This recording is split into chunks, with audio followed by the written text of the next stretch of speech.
Well, everybody, and welcome to this HCTalk podcast. As always, I'm your host, Lance Gormley, and I have a very special guest on the program, Michael Stavola. Do you care if I call you Mike? Nah, yeah, that's fine. Okay, I'll call you Mike. I mean, some people like, Michael, but I've known you as Mike, and I like Mike, so I'm just going with that today. Thank you for coming out on the program. I know this was short notice to you. I reached out to you and said, I don't know if you knew this was an option, but I really like to have people come out here on the program, especially those that are running for local office, just to give people a little bit of a bio about you, get to know you a little bit better, and I think I'm going to challenge you a little bit more than I challenge my other guests. Is that okay, Mike? I think I'm up for it. Well, because I had somebody on here a while back, and I hate to say that sometimes try to just do softball, right? I'm not here to convince anybody of my political beliefs. I'm not here to argue with you about your political beliefs. It's just an opportunity for you to have the mic, me to ask some of the general questions that I ask everybody. If anybody knows, you've watched one of these podcasts before, I generally ask kind of the same questions, just little open-ended questions to allow you to express yourself and be able to have the mic to talk to the public. But I am going to change some of that because I was chastised by somebody that actually came on the program, and they said, I would want you to ask me some policy questions. So we're going to do that today. Sounds great. All right, Mike. Okay, so if anybody watches this program knows that the first thing we do on this program is we take a few minutes just to find out a little bit about Mike. You can give me your bio, I guess, if you want to call it that.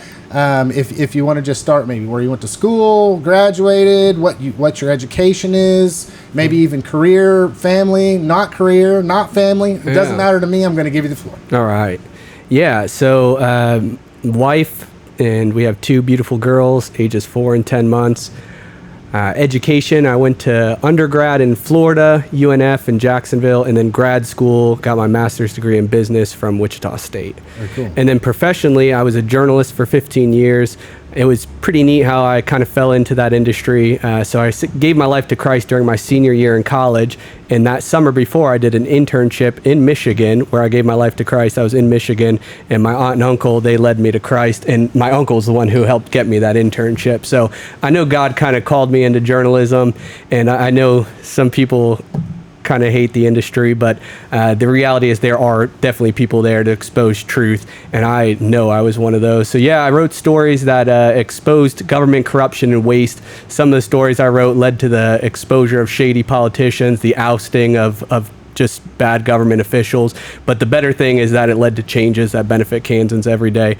Only regret is that more people should have been fired, more politicians should have been exposed, and more changes should have happened. I love it. I've been in youth ministry a long time. I felt God calling me to be more involved with youth. So 4 months ago, I left my only career I've had, and I took a job working with youth in our community. So I love it.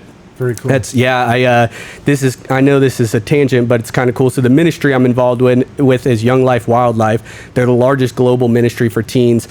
Newton just started getting one about 6 years ago. Lauren Kurtz is the director over it. But really cool. So the guy who started it, Jim Rayburn, all over the world, this ministry is. He grew up here in Newton, went to Newton High School, and then Dallas Theology School, and that's where he realized that teens were way more open to the gospel than as you got older. And so that's Dallas area is where Young Life started, and we just got one a few years ago. So very cool. Very cool. So new beginnings. Yeah. So yeah, my wife and I are very invested in this community.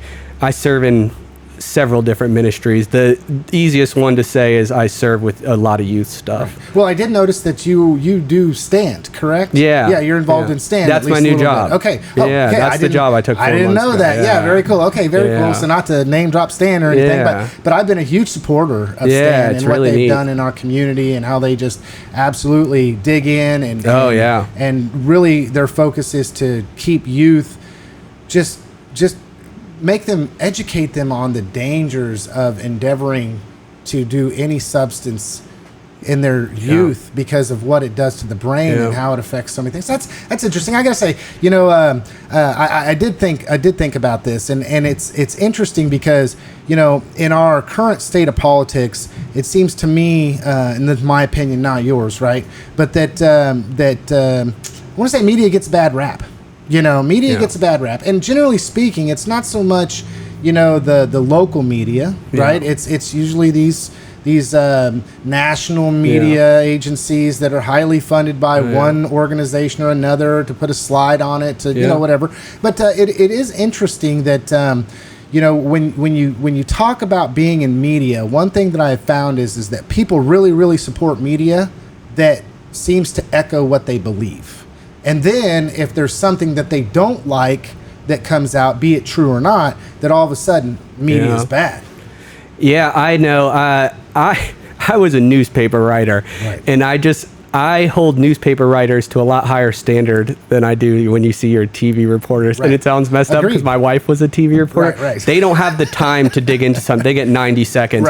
I will take thousands of words to expose the truth. And you got to realize, there is definitely some of that out there. But you look at like the Epstein stuff, that was Miami Herald. That was all reporters there. That would have never came to light if it wasn't for them. So there is some dogged reporters out there. That's what my my editor used to write every time. I thought that was awesome. That was a dogged reporter. That was always on my annual feedback. If I got a taste of wickedness in my teeth, I was coming for it. Like there was no deterring me, and that was pretty much it. It wasn't about not saying about telling lies, but when I knew there was something wicked, I was going to chase it to the end of the world.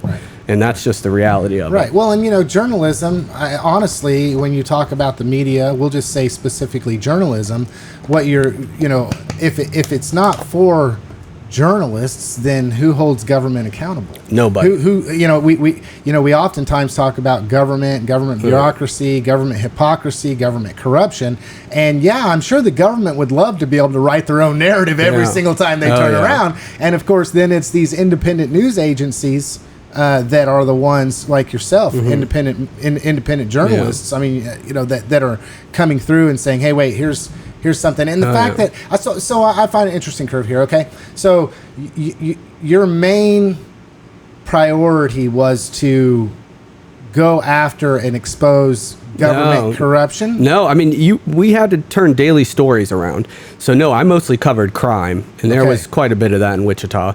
So that was most of my stories. They let me work on that stuff. They knew that's what I was most passionate about, and so I always had a big story I was working on. And my goal was try to do 2 a year.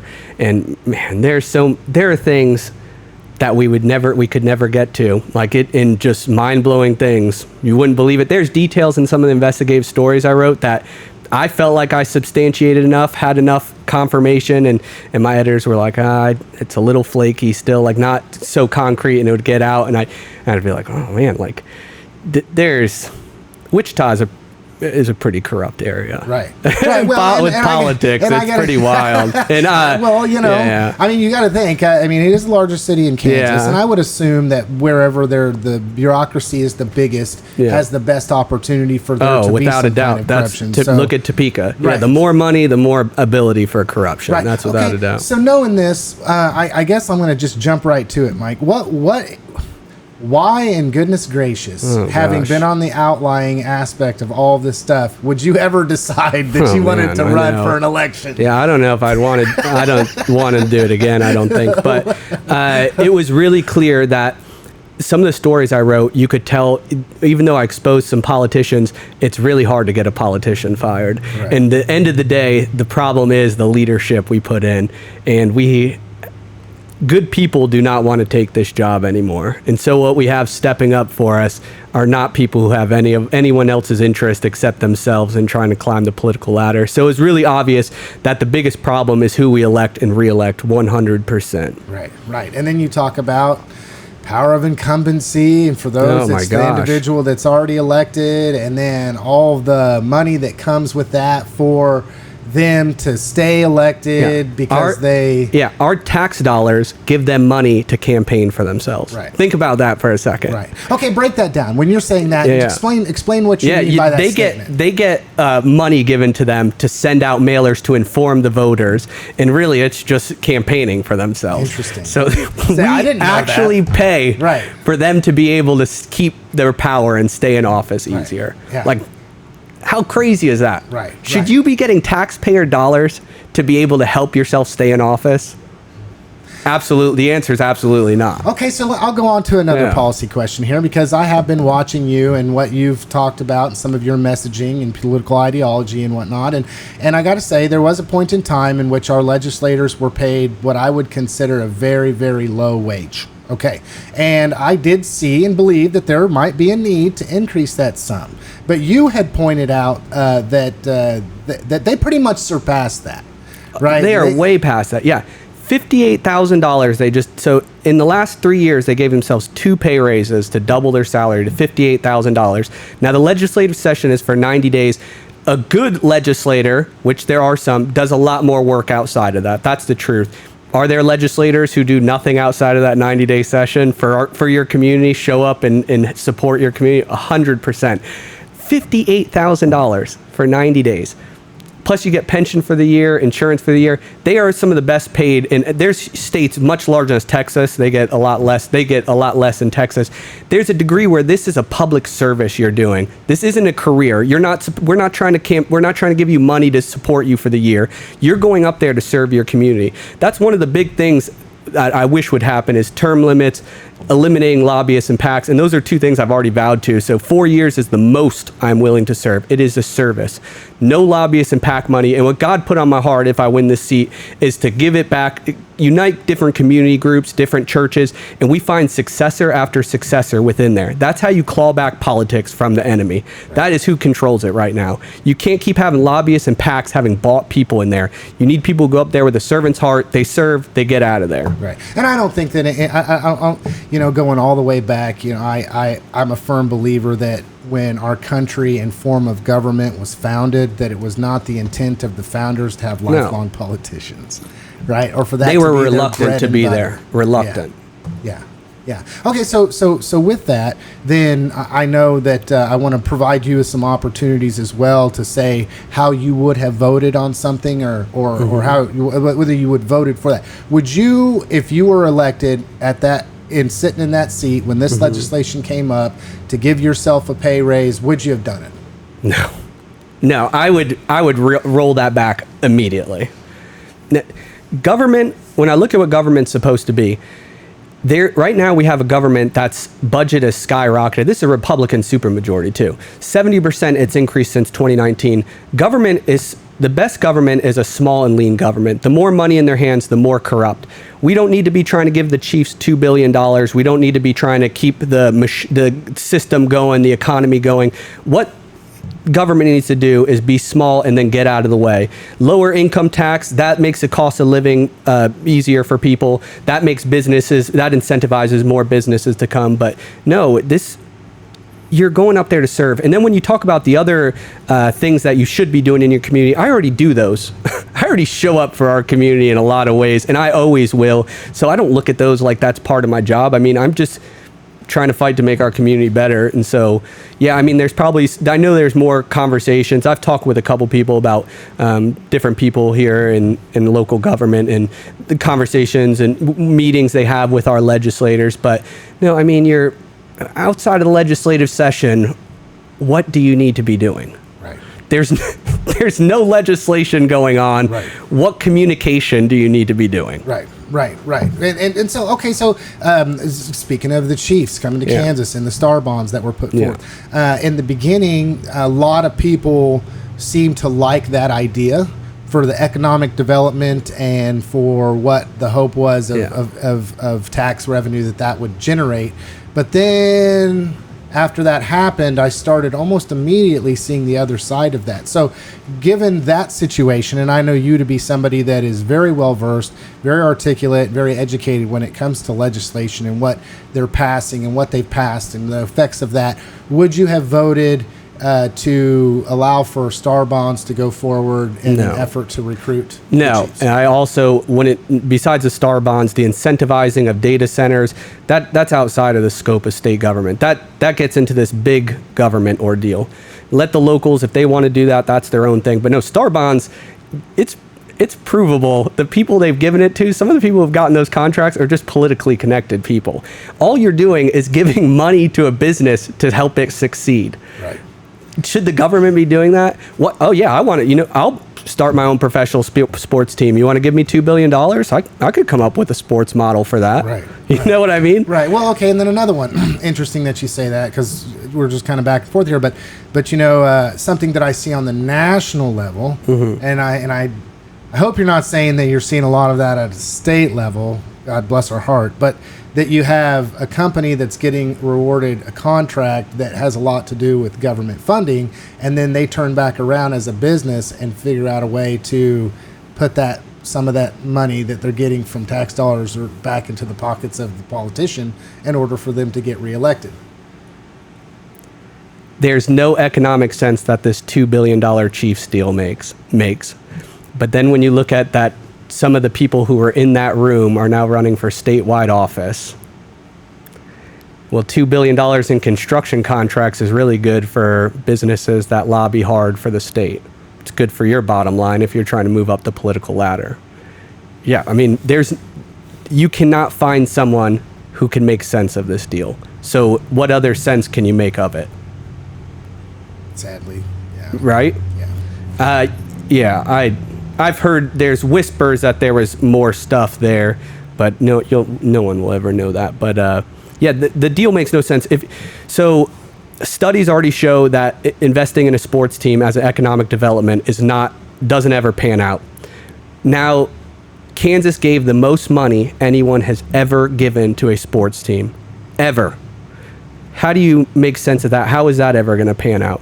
California, a state with a budget 10 times the size of Kansas, got the Rams came there 10 years ago, Los Angeles Rams, $0 they gave them. New York, to keep the Yankees, another budget 10 times the size of ours, gave $400 million. We gave $2 billion.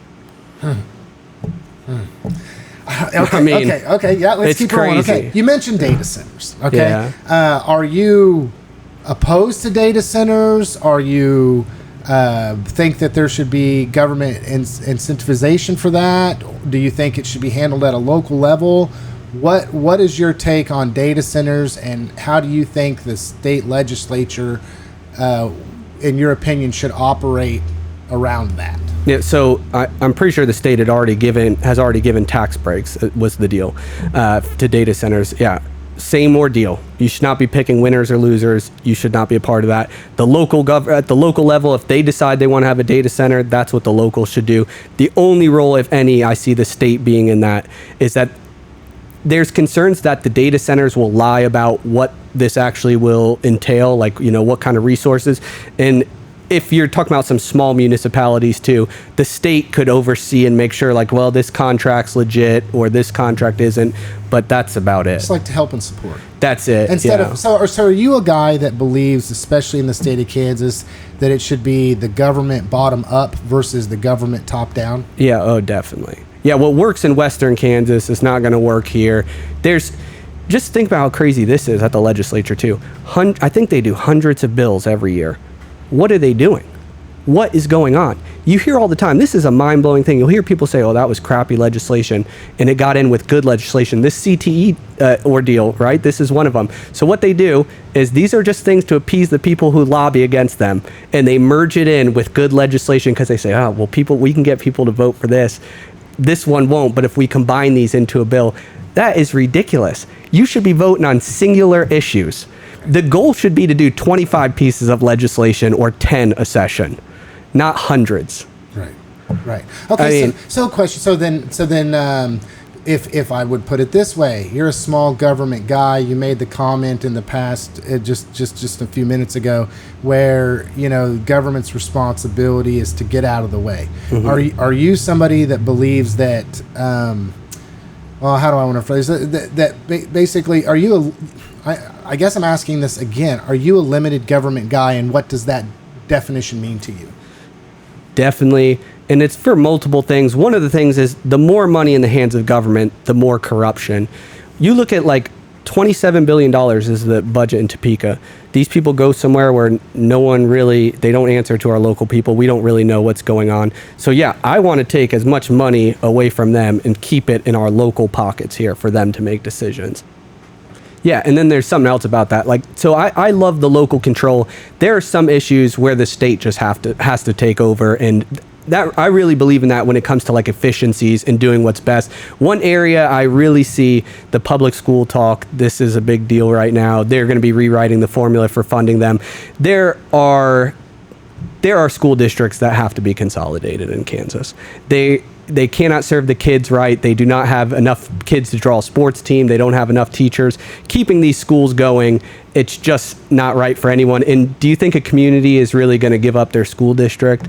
No. So like there's a point where I do believe the state can start to push things when it's what's best for the kids. You know, there's a point where being efficient and doing what's best for kids makes sense to me. And there I'm more all right with Big Brother, but for the most part, decisions need to be handled locally. Right. And you know, I don't know if you know my personal story, but we moved here back in 1994 because they were going to consolidate the school that I had, I went to, right? But we were also talking about a school with a population of 215 people and about 50 kids from K through 12. So then you go down the line 15 miles and you have another school exactly the same, and then go south 10 miles, another school the same, and then eventually what's happening is really it would just be best that you know, and so I understand that. Moving down, because I'm just on policy stuff. Mike, are you a Pro 2A guy? And if so, why? Yeah. Prove it to me, Mike. Are you going to come take my guns, Mike? No, absolutely not. No, I know I'm an avid hunter, and that doesn't mean that you necessarily are for guns, but I shoot guns. I like my guns. I hunt. One of the ministries I started last year, so Jesus and hunting, my favorite two topics.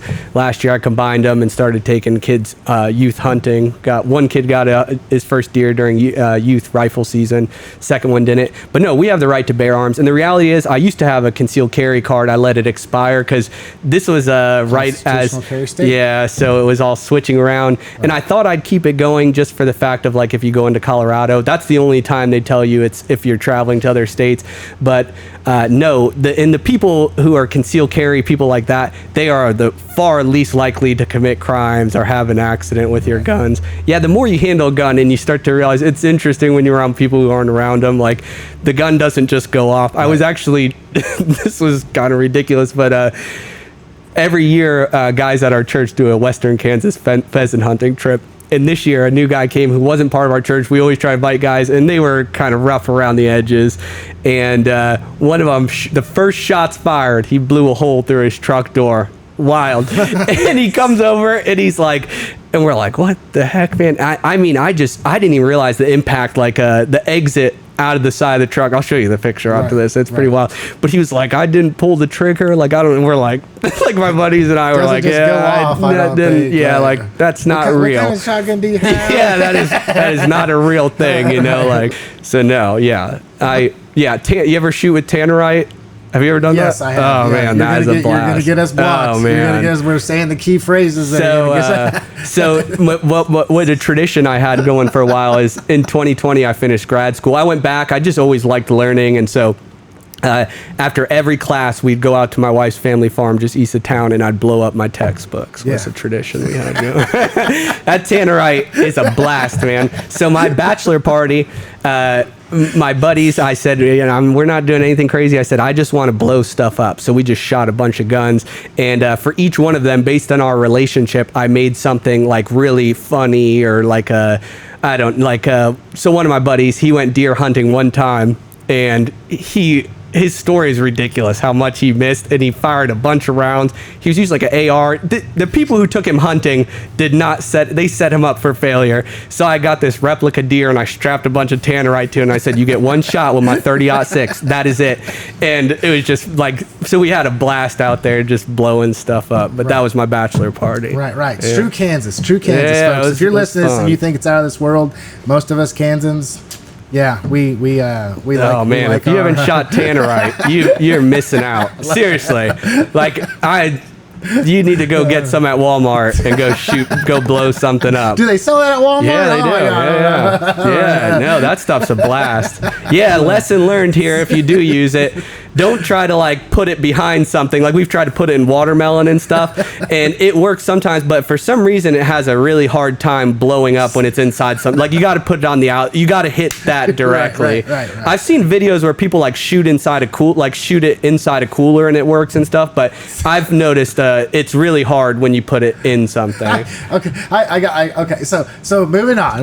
More policy. So we obviously Mike likes guns. I like guns, man. Is pro 2A. Is an avid hunter. I love hunting, man. That's Jesus and hunting. I'd love to talk to you about either one of those and how I combine them. Yeah. I love it. So coming full swing. Then what you mentioned your opponent, okay?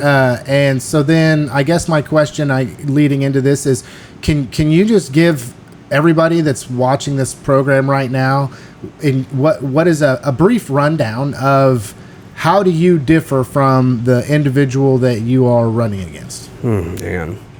It's easy, but there's a lot. Yeah, the first time I ever considered running for office is when he made news around the state for his video scandal in October 2024. The details around that in the police report, you can find the stories out there pretty easy, but the more I looked into it, the more concerned I came, and I just realized just having career politicians and people who aren't there to serve our community is not good. And so, yeah, I differ for him in that I am not there to make a career out of this. I am there to serve. I love serving. That's what God put on my heart. I talked earlier about how 4 years is the most likely scenario is 2 years, and me trying to find, like I said, within this group of community organizations, churches, raise successor after successor. That is how we claw back politics from the enemy, having a God-fearing person of integrity holding a spot and that being a stronghold. You don't answer. There's some things with the party are very obvious, but you're not just going to go along because you're trying to get along. You're not trying to move up a ladder. You're trying to serve and do what's right. And so, yeah, I mean, things like that. Another one, I'm big on government transparency. It's such one of those buzzwords people use. Being a journalist for a long time, that's one of the things that I pushed back a bunch on the state with things in that I know some of those organizations who have now backed my opponent don't like. Yeah, so the Kansas Open Records Act is a joke. It's a joke. Go request something, see if you get it. If it's contentious, see if you get it. I almost guarantee you don't. Go request some body cam footage of something crazy. You're not going to get it. Go get a document that you know exists that is really like damaging to that agency. You're not going to get it. Within there are so many flaws, but here's one that I got the most in journalism. Absolutely ridiculous. Within there, they can reject it by saying that it's, quote, not, quote, in the public interest. In the public interest. The government, who is the keepers of the record, can tell you what is in our interest to see. And so one thing I push back on is these flock cameras, where any agency around the world who has them can tap into any other agency. They can watch you. They can look up your license plate. They can look up your car. And there is no oversight over this. And so one thing as I was writing stories that pushed back on the lack of oversight with these cameras, it's one thing to have technology. You have to have transparency. You have to have oversight as technology gets even crazier. So one thing I push back on is the fact that there is no oversight, that you can request the police department and ask them if they looked up your car, they looked up your license plate, who did, what their reason was. And at the same time, Avery and the legislature passed legislation which became law that exempts that from the Kansas Open Record Act.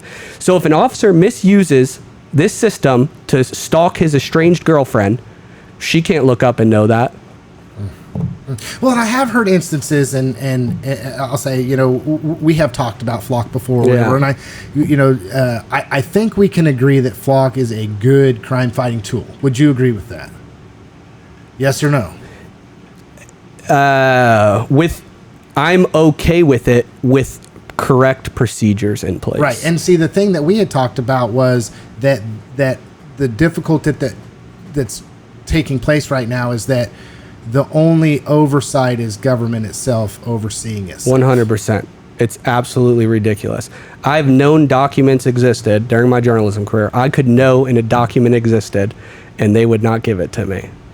Yeah, there's things like this happen all the time. The government should not be the keepers of. I don't quite know what that would look like and it probably end up start getting expensive how to do it, but that is a crazy thing. If you can't trust your government, this whole system crumbles. How many people trust government? Well, let's go look up studies. They don't. Right. And it's reasons like that. Like, I have a deep distrust for government. I'm seeing a lot of what's going on with this flock recently, and although I'll say, it used under the right circumstances, that it does in fact 100%. Right. So they have. Yeah. But there's enough people, right, that right now are like, hey, I don't like this. But then I've got to eat humble pie, man, because I'm sitting here going, well, I guess I didn't think about it the way that you have just talked about it, which is, well, I mean, surely there's got to be some kind of there's zero oversight. Transparency in our state law. Yeah. You could rewrite that and very easily and make this a much more transparent government and state. But do you think that will ever get done? I mean, look at the fact, why would you not allow something like that? Why would I not? So you have this taxpayer-funded system. Why in the world would I not be able to ask you if you looked it up and misused it to look me up? That seems like a pretty logical question, right? Right. Good luck. Anybody can go try. Okay, it's exempt. Okay, so you have some things obviously that you want to get accomplished at the state level, right? Like, there's some things that obviously you have expressed that you're like, I'm going to assume that if you were elected and went to Topeka, that you would hopefully be able to encourage the legislature to pick up and then to discuss and debate, and then hopefully get some different legislation passed in order to put some checks and balances on this type of thing. I guess term limits. You had mentioned that you don't plan on being a lifelong politician by any stretch of imagination. I do find it interesting that and I've asked this question, this is one of the reasons why I like where you're going with this, is, we just passed the ability for the state of Kansas to participate in a convention of the states. And the number one thing right now that they're wanting to do is give term limits or make term limits on the federal government so they don't have lifelong politicians. Would you try to fight for term limits for the state of Kansas? 100%. That would change Topeka for the better. Government would be much better. Much better. Term limits, and I would get rid of lobbyists and PACs. There's no doubt about that. You do not answer to them. You answer to the community and your people. Right. That's why I'm not taking money from them either. Right. Yeah, there's a lot of that I know that goes on in Topeka. There's a lot of whining and dining that takes place, and we don't call it. We call it informational sessions. To try to help educate you on how you should vote. Yeah, sure. It has nothing to do with buying my vote now. Come on. It definitely is. Yeah. Well, there's definitely a passion that I see coming from you. I'm not going to say you're anti-government. I want to say that you are obviously passionate about fixing things in government that you believe are corrupt. Oh, yeah. Yeah, and there's some things I do talk about on my website, Stavola4Kansas.com. I do lay out some of the things. It's hard to get it, and it's interesting because as I was looking at other political websites, I was like, these guys say nothing. They absolutely say nothing, and I was like, I need to say more than that, but it's hard. Some issues are very complicated. And some of the issues I'm most passionate about how you could get government under control while taking care of the things they need to take care of, the priorities. Those are complicated. There's other things. One of the things I talk about on there is Department of Children and Families. Our foster care system, absolute mess. Some of the things can be fixed so easily. It doesn't even have to be big money items here. So like I wrote a story about a kid who the mom had 18 complaints of abuse and neglect. Somehow she still got unsupervised visits with her son. He died at 1 year old of fentanyl poisoning. Do you remember the girl Rose Hill who was buried? Yeah. All kinds of red flags. This is one part of the Kansas Open Records Act. This ended up happening. They started several years ago. So this used to be exempt. And then once a child died and they were under the purview of DCF, they started being able to release just the complaints. And so that was actually a big deal. Kudos to whoever got that done. So you can start seeing these things about, look at this laundry list of complaints, right? So there's The mom, 18 complaints of abuse and neglect. DCF would come to her door, knock, they'd hear her, she wouldn't answer, unsubstantiated. That was their final findings on all those cases, right? There was another kid. It's interesting that you say that. Another kid got shot by one of his friends, and there was all these complaints, including that this kid was, I forget how old he was. He was very young. He'd already been shot once, a skull fracture once. The Rose Hill one is very concerning, and there's all types of red flags. I wrote about it. I don't remember all the details, but I could definitely look them up. But kids that should have been pulled from circumstances, very obviously. And so some of these things are super easy, not crazy. Safeguards, right? Should you be able to get 18 complaints without the police or some kind of intervention seeing this kid? Absolutely not, right? That's not that hard. Is if you keep getting complaints about abuse and neglect, there has to be, let's say 5 times. Like, that seems crazy, right? I get that there can be like some friction between families, mother, father, and somebody just complained. These weren't. These were like schools, like doctors. These were, oh yeah.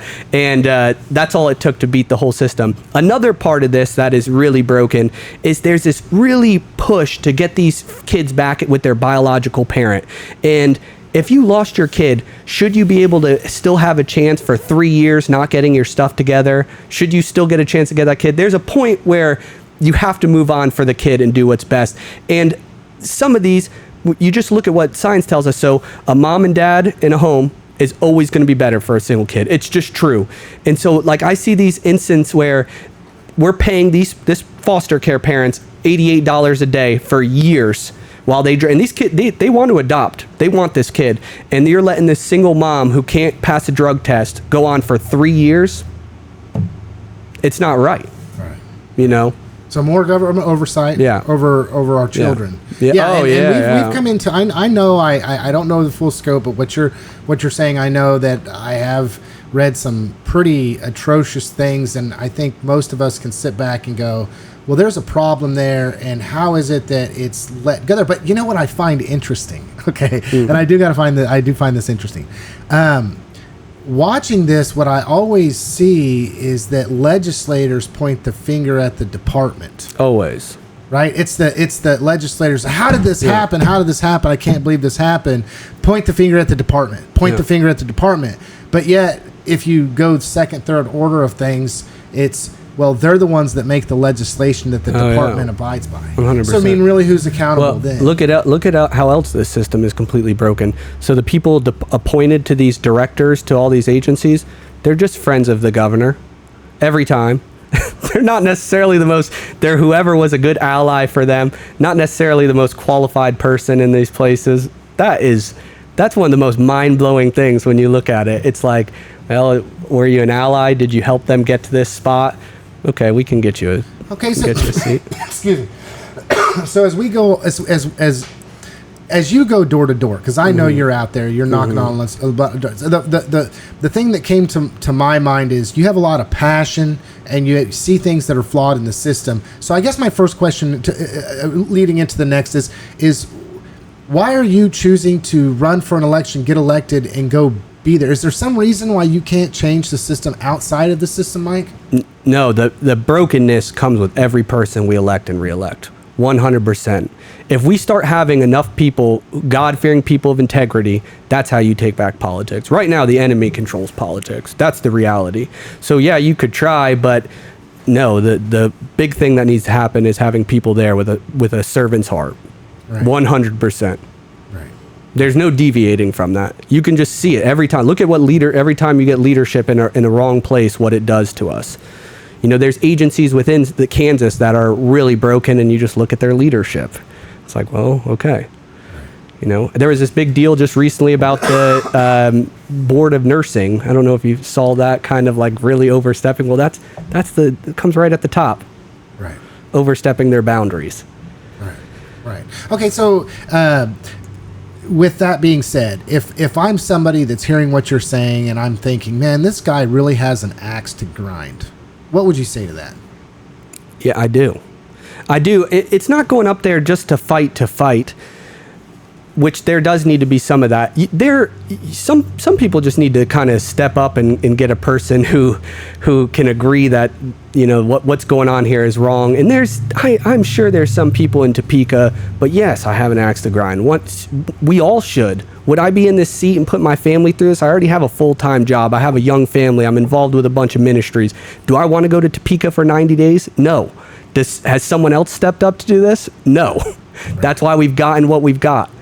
So yeah, I definitely have an axe to grind. Okay, when you and I'm just asking some challenge questions here, you know, but as you're out here doorstep to doorstep, because I know that you're going out here and you're knocking on doors and you're talking to people, in the conversations that you're having with people, what are some of the number one things that are coming up time and time again that there's a common theme in our community that people are concerned with? Property tax is a big one. And then I think for my side of things, what I talk to them about is people are sick of politicians. Those are the two big things. Property tax, sick of people who aren't there for the right reasons. Right. Yeah. Okay. I know that there has been quite a bit of money spent through political action committees in order to spread messages about you that, well, I know aren't true because I've asked you. Yeah. Right? You know, I get some smut in the mail, and the first thing that I do is I look at, well, who paid for this smut? Yeah. And then most of the time I just throw it away, but because I know the person running, you know, I know the people running, I want to read this smut. I call it smut, but that's what it is. It's paid for smut. And in some instances, it's these outlandish word salads of whatever they are. Buzzwords. And to me, it's like, well, I ask myself, well, who okay. So with that being said, I'm sure you're aware, of some of the things that are being said. And I want to give you the opportunity to speak directly to some of the people that may have in fact got those mailers and don't know what to believe, Mike. Yeah. I mean, very clearly what Avery's strategy is he hasn't showed up for any debate. He doesn't want to be accountable for the way he's acted. He's going to hide behind lobbyists and PAC money. And I always wonder, like what you said, if when people get this, they say, well, this is kind of crazy, right? These people, lobbyists and PACs, want this person in here. And then you just look at the fruit of what's going on with him. So last few years of his campaign finance reports, 85% come from lobbyist PACs, 85%, only 5% comes from our district. Then there's another report that Kansas Ethics Commission, Public Ethics Commission, something like that, puts out, and shows in the 2025 report, Avery was number one in the state of Kansas for being wined and dined by lobbyists. No other legislator, 165 legislators, lobbyists spent the most money taking him out. And then this one's funny. I don't know if you saw this, but one of the, well, not funny when you're on the ends of the attacks, but just there's already dark money. There's dark money backing my opponent and coming after me. So one of them that got outed, the American Conservative Fund, you can go look this up too, is they were saying that they're pro-life, pro-family values, pro-Trump. Well, they got outed as, nope, they're just three sports gambling companies. And guess what? They're backing Avery. Well, they've been giving him money for years if you look through his campaign finance reports. Oh, and guess what? He's voted favorably for them. So yeah, I really hope you guys just seek truth in this election. When I look at it, I'm endorsed by pastors and nonprofit directors, men and women of God. He is exclusively endorsed by politicians and political interest groups. There's a point where you got to look at, who do you trust? The people who serve your community and are here fighting to make it better are the people who have their own interests. Right. So with that being said, I want to point out a couple things that I have read, just to be specific. I know I got 2 text messages and I've just been bombarded. You know, it's like sometimes I wish I could just get my number off of whatever it is that was sold to whoever, whatever the case may be, because this, like, I read it, and one of them was something about how you oppose Trump and Trump's border wall. And the first thing I asked myself was, when was Mike elected and then voted against Trump's border wall? Like, Yeah, didn't happen. Yeah, they're basing it on an opinion piece, and if you look in there, I say you can't just open the border. You cannot just let anyone in. Can't do it. Right. And even that is a federal legislative deal, right? Yeah, no, I mean, like, nothing to do here. Yeah. One of the questions said the state of Kansas can't put a fence up around the state of Kansas and check everybody that's coming in for whether they're a legal immigrant or not. Yeah, one of the questions one of the media that had like a questionnaire, they said, what role should local play with ICE agents? And I said, well, that's up to local. Like, it's not, they're a federal agency. These are local agencies. Like, I think they're already busy enough, our local agencies, than to take on what they're doing. But yeah. Right. Okay. So, I guess with all the things that are going on at a national level, and I don't want to get into national politics because I think I don't want to get into politics, honestly. I really don't. Jesus and hunting. Right? Like, what the heck, right? But okay, but what you're saying really resonates with me, Mike, and I got to say, something that just keeps coming up in my mind regularly in everything that I do is the only way for evil to prevail is for good men to stand by and do 100%. I remember I was listening to something. I texted with the boys I've been real close with discipling, and I'm going to say the wordage wrong, but they said something about, the pastor said one of the greatest evils that men in the church do, or one of the greatest sins that men in the church do, is not to do evil but to do nothing. And I was like, 100%. Right. That is just sitting by and letting the enemy take over. That is 100% what has happened. Apathy towards evil. Oh, yeah. Apathy towards wrongdoing. Oh, yeah. Right. Told you, God gave me two clear purposes: make disciples of Jesus, kick wickedness in the teeth. Right. I did it. I've been making disciples a long time. I kicked wickedness in the teeth as a journalist. That's what led me to right here, sitting in front of you. Okay. Yeah. Okay. So when we're talking about all this, it's something that I know I experienced in my own personal life, but as I've talked to people that have come on the program, or just relationships that I have with people, it's that they had no idea the depths of what man. Yeah, I know really is about. This is worse than I expected, and it's harder on my wife than it has been on me. I don't know. Especially when you go over to somebody who they're clearly grooming to be a Washington, D.C., they have high hopes for him, and he's a yes man. That's what we got.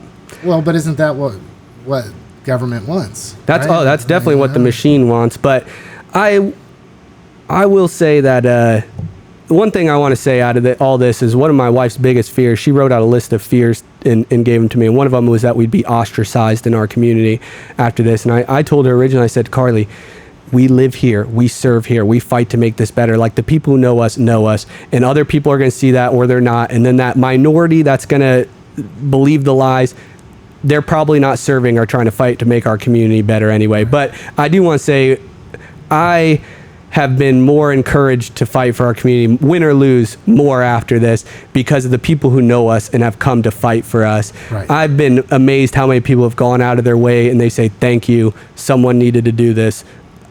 We're praying for you. And I've had, the other thing, I've been really, I felt like God called me into this. And as I walk around, knock on doors, I'm pretty annoyed. I'm like, somebody else, he hasn't been opposed in 4 years. Like, I'm like angry, and I'm like, can't somebody else do this?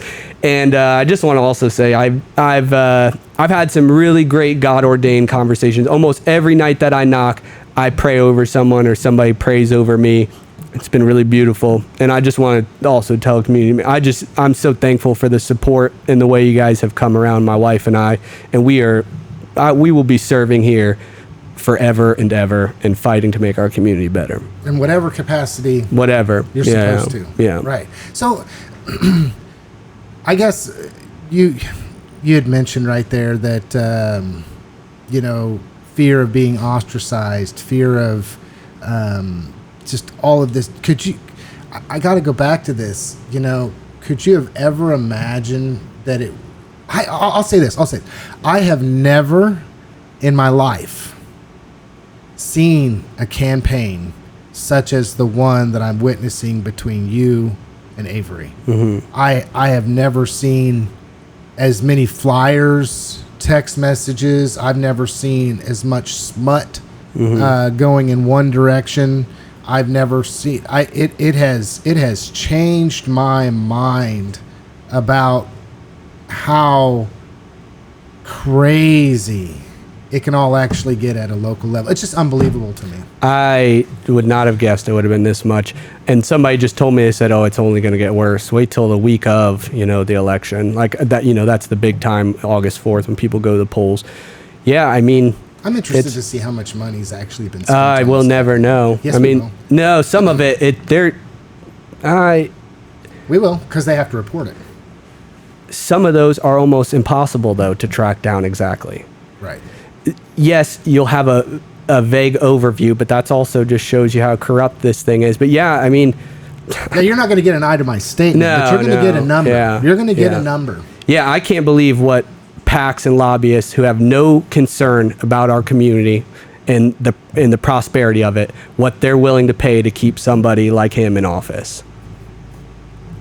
Should tell you all you need to know, but it's not going to be enough for everyone. I mean, some people, they're going to have their opinions, and I understand. I mean, I'm not going to be able to change everyone's mind, but I hope you just see my heart. It's real. I just want to do what's right. I want to serve. I want to get rid of wickedness and corruption, and this is how I felt God led me to. Right. Okay, Mike, we are coming to the end of the program. Yeah. We try to keep it about an hour, so we're getting up on an hour. One thing that I do is I always ask the guest, or I give the guest the last word to speak directly to the hearts and the minds of anybody listening. I hope somewhere in there you say, vote for me, Michael Stavola, okay. Whatever date, I on wouldn't or have before. said that if you didn't. But yeah, I just want to recap here, okay? Yeah. Because I'm a voter. Yeah. You're pro-life. Yes. You're pro-gun. Yes. You're pro-limited government. 100%. You are for our children.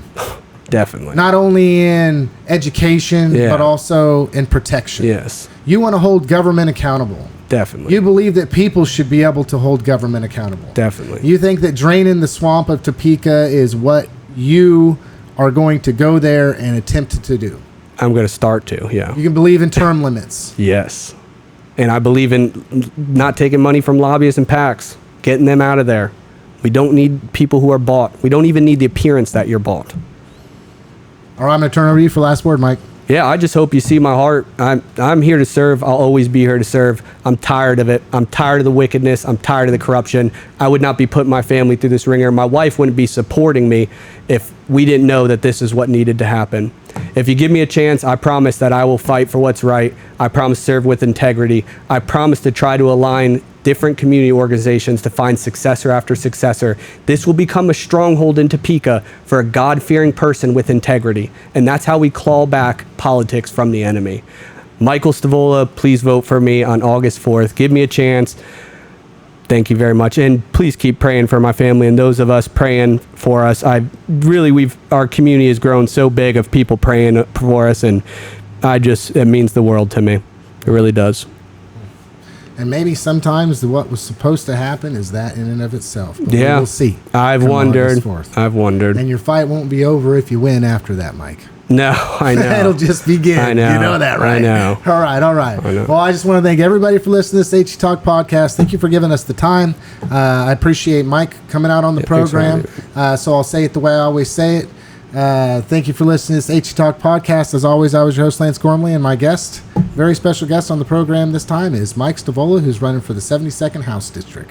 Have a good one, everybody.